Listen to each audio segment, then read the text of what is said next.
Para tuhon naman nga lungon. No? Pares ka dyan.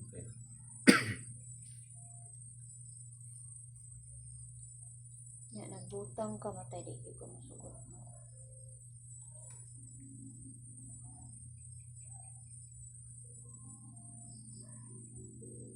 Ano yun nindot? Ano yung mga mahalon? Katong kapader, mahalon na to. No. Okay, palitan siya di siya mahalong nga lungon. Kung sama si... Dashlin, katong... Katong na si Saki yan? Oo. Katong na infection yan sama. Infection siya. Kani abot sa utok. UTI ba? UTI din eh. Abot sa utok na kay dugay na wala dayon na pa-admit. Wala na dali yan.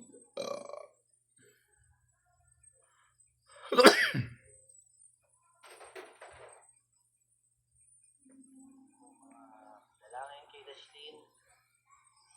Kaya po, sadya po talagang pumigil na po ang kanyang katawan. Hindi niya na po kinaya.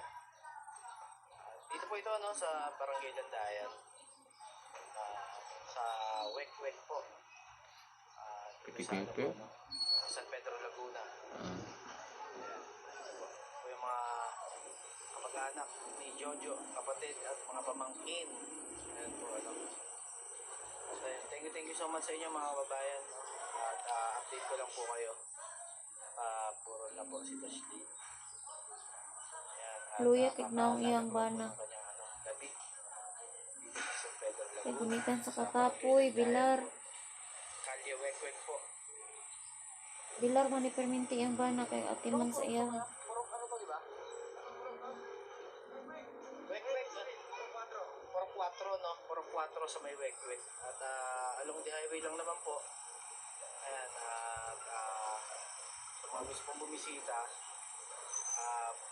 punta lang po kayo ng Barangay Landayan. Pagtanong nyo lang po yung Wek-Wek, Puro 4. Madadaanan nyo po, no?